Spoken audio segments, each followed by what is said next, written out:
This is actually my second attempt at making a wooden switchblade. The first didn't work, but it helped me to see how I could improve the design so that it would work. To make it easier to build from wood, this is more than twice as big as it would be if I made it entirely from metal. Wood has limitations, especially on strength, and metal can be a lot thinner and smaller. I'm using Baltic birch plywood for most of the parts. I don't have any that's thin enough, so I'm cutting thicker pieces down to about a 1/4 inch thick and sanding it after the cut. The wood needs to be pretty smooth for the blade to move in and out without getting hung up. The first part that I'm working on is the most complex. I really don't know if it has a real name in a real switchblade knife, but I've been thinking about it and calling it the launcher in my head. I call it that because it launches the blade out when you slide the switch forward, and then it launches the blade backwards again when you slide the switch back. Anyway, it has a bunch of very carefully marked out areas that need to be cut out. I was going to use my bandsaw to make some of these cuts, but figured I'd get better results just doing it all by hand with a coping saw and a few files.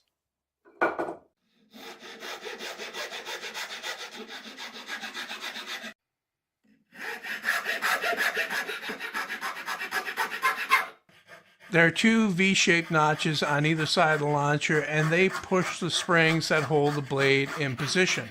These have to be done accurately for the mechanism to work as it should. The way this works can be hard to get your head around, but there's a pretty good slow motion scene at the end of the video that really makes it clear. Now don't skip ahead, keep watching. The launcher has springs on each end, and they fit into the recess that I'm cutting here.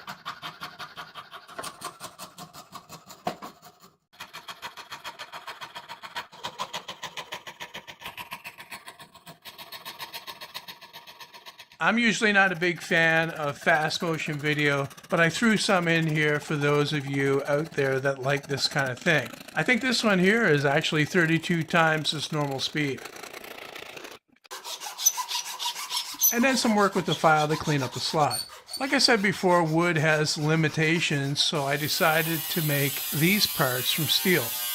I call these the bullets. Again, they probably have a proper name, but I don't know what it is. Besides, this version of the switchblade mechanism is, to the best of my knowledge, my own, so I can call the parts whatever I want. Anyway, since the bullets need to be thinner and U-shaped, I didn't think that wood would be strong enough. After I cut it out and filed the slot smooth, I cleaned up the burrs left from the cutting disc on my big homemade grinder.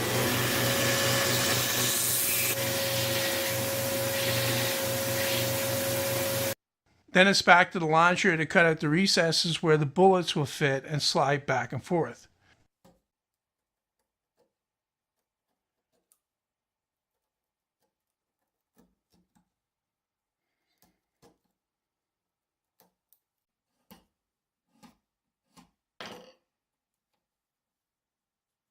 So far, so good. I can put the springs in temporarily with hot melt glue and test the mechanism.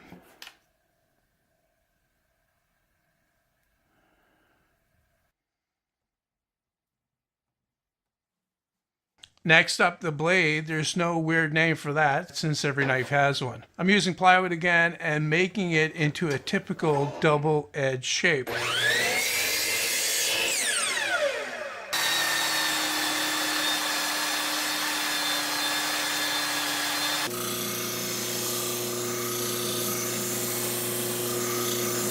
The blade needs a pin that slots into the bullets that will push the blade back and forth.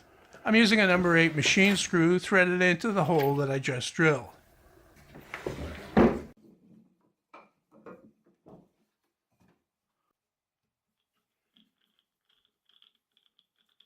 Then I can cut that off to the right length with the grinder that has no guard.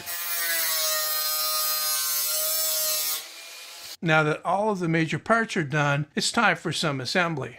These smaller parts are just softwood, cut down to size, and glued on. The blade needs to slide freely back and forth, and I check that before putting the launcher on.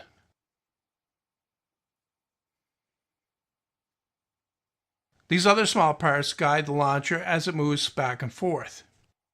With the blade in and pushed all the way back, I marked the notch that the spring will catch in and just used a file to cut that out. The springs are a piece of maple cut on the table saw to about 1/16 of an inch thick. I put the first spring in place to mark it to the right length. After cutting it off, I sanded down the edge partly so that it will move freely and won't get hung up on the bottom.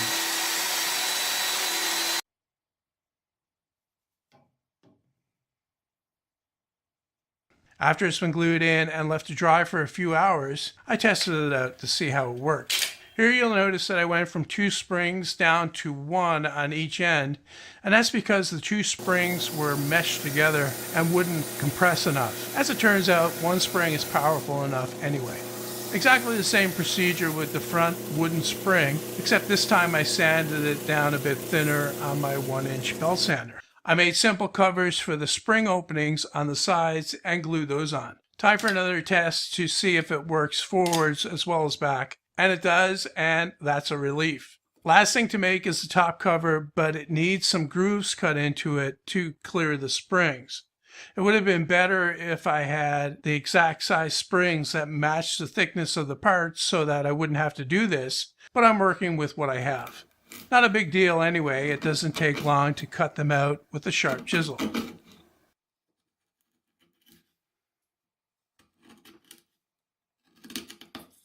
Gluing in the top cover is the point of no return, and I triple checked to make sure that everything still works before I did that.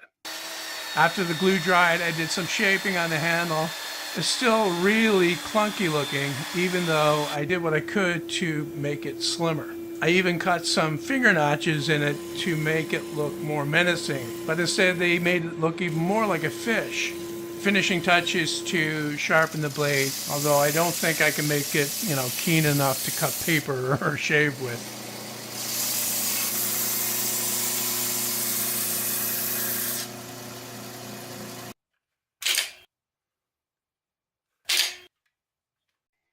Anyway, here's the operation of the mechanism at 4 times slow motion.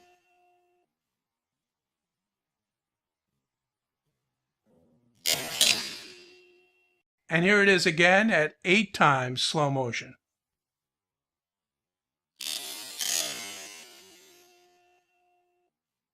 If you enjoyed this video, give it a thumbs up, share it with your allies, and subscribe to my channel for many more like this.